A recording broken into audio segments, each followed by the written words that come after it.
Hello, my name is Mark Missledine, and today I'm going to be talking about oil changes.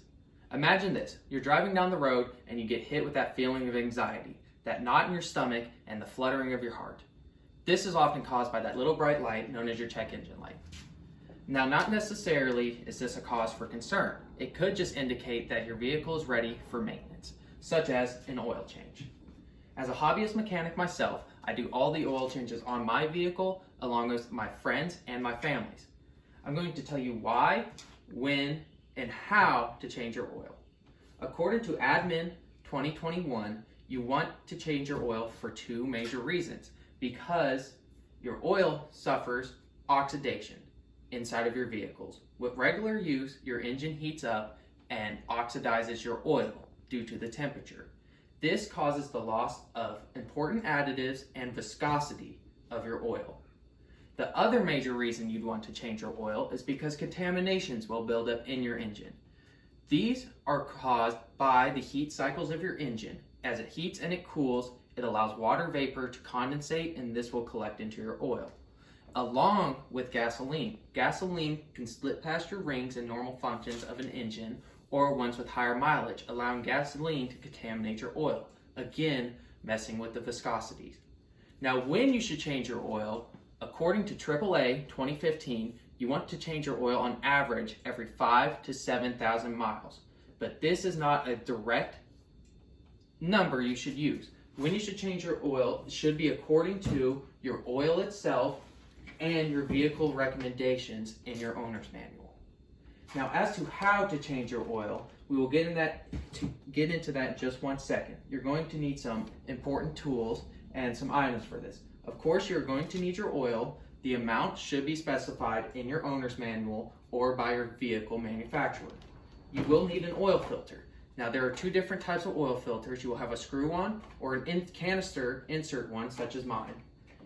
Now, some handy tools you're going to need is a funnel. Not always necessary, but it does make it easier to pour your oil. You will also either need sockets or a set of rings. Now, let's get into how to change your oil. So when changing your oil, the first step you're going to want to do is you're going to open your hood. Next, you will come over to here and you will remove your oil fill cap. This will allow you to pour in more oil. Second, most vehicles will have this shroud on, and sometimes you have to remove it to remove your vehicle cap. Mine is just a simple pull. Nextly, you're going to want to find where your oil filter is.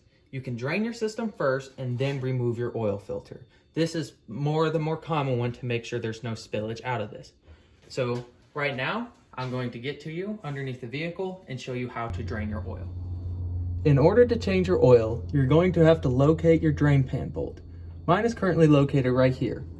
You'll want to loosen this and then drain your oil into a pan. And upon it being empty, you will retighten your bolt. Okay, so I've removed my bolt and I'm currently draining my oil into my pan. I couldn't show you how to do it because the clearances wouldn't allow me to film. Next step we're going to do is take your bolt and make sure you don't lose it, because we will be reinstalling it once the oil is drained.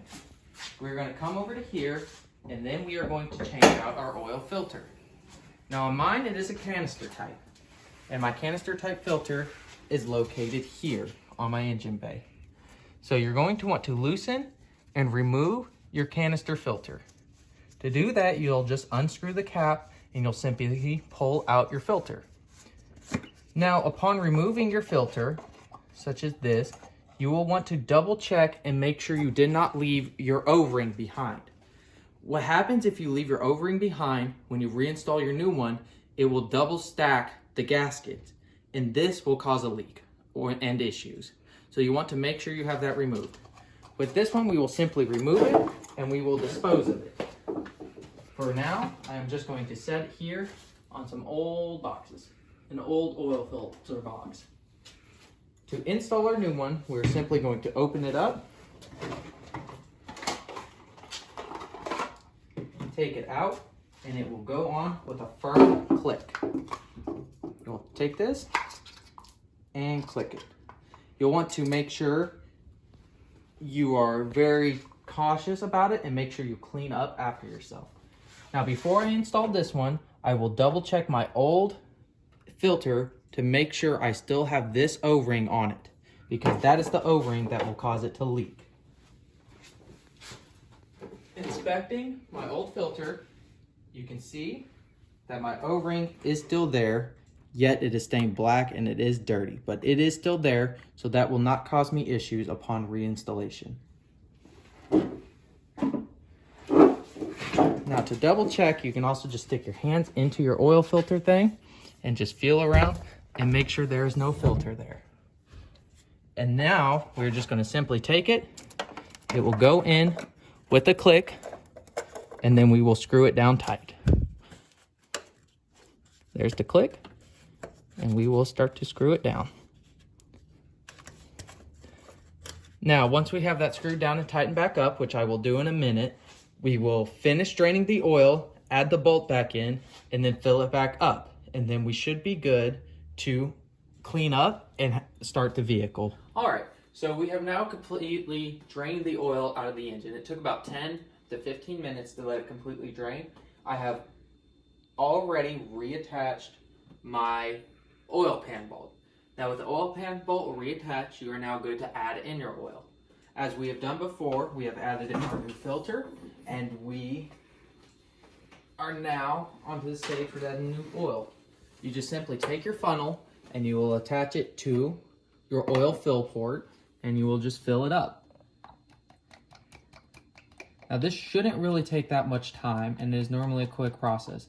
Right after we're done with this, we're good to add the cap on, and then the vehicle is complete after we reinstall our little engine cover. With that done, we can put our engine cover back on. Dipstick was in the way. Alrighty. Now with that done, your oil change is complete.